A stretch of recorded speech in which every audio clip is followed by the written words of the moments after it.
Nesse vídeo, vamos trazer as últimas contratações mais caras do Flamengo nos últimos anos.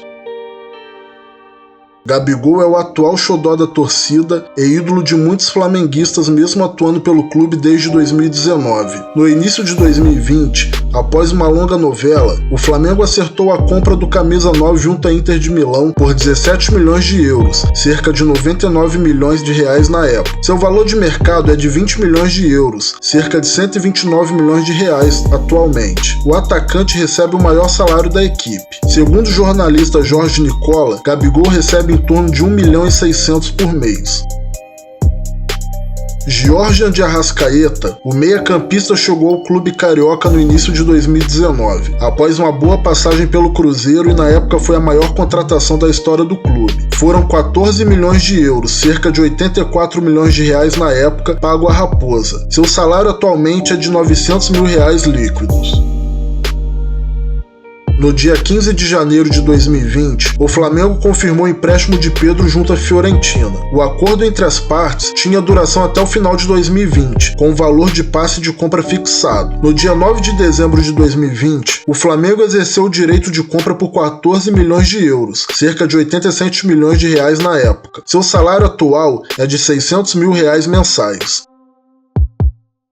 No dia 12 de julho de 2019, o meia-campista Gerson foi anunciado pelo Flamengo como o 7º reforço para a temporada 2019. O clube carioca pagou a Roma 49 milhões de reais, o que fez de Gerson o jogador brasileiro mais caro já contratado por um clube brasileiro, e a terceira transferência mais cara do futebol brasileiro na época. Gerson recebia um salário de 800 mil reais mensais.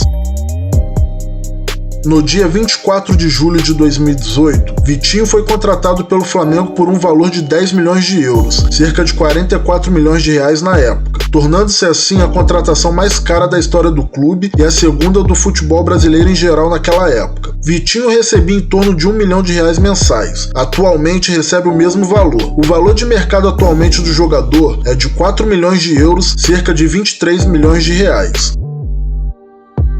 No dia 20 de janeiro de 2020, Michael foi anunciado oficialmente como reforço do Flamengo até 2024. O rubro-negro pagou 7 milhões e meio de euros, cerca de 34 milhões e meio de reais na época, para adquirir 80% dos direitos econômicos de Michael. Das fatias restantes, 15% permanecerá com o atleta e os outros 5% ficarão com o Goiás. Seu salário é de 400 mil reais mensais. Seu valor de mercado é de 3 milhões de euros, cerca de 18 milhões de reais atualmente. Rodrigo Caio, em 29 de dezembro de 2018, assinou por 5 temporadas com o Flamengo, que pagou cerca de 5 milhões de euros por 45% dos direitos econômicos do jogador. O jogador recebe 650 mil reais mensais e seu valor de mercado é de 6 milhões de euros, cerca de 38 milhões de reais. No dia 28 de janeiro de 2020, Léo Pereira foi anunciado pelo Flamengo até dezembro de 2024. Os valores do jogador giram em torno de 7 milhões de euros, quase 32 milhões de reais. Seu valor de mercado é de 3 milhões de euros, cerca de 18 milhões de reais. Everton Ribeiro chegou ao Brasil depois de rescindir com o Al Ahly, dos Emirados Árabes, e assinava contrato de 4 anos por cerca de 6 milhões de euros ou 22 milhões de reais por 100% dos direitos econômicos do atleta. Na época, os dirigentes do Flamengo foi até a cidade de São Paulo, onde Everton desembarcou para acertar os últimos detalhes de documentação junto ao staff do jogador. Seu salário é de 900 mil reais mensais e seu valor no mercado é de 8 milhões de euros, cerca de 50 milhões de reais atualmente. Aqui é o canal Fúria Rubro-Negra. Se inscrevam no canal e ativem o sininho. Saudações rubro-negra.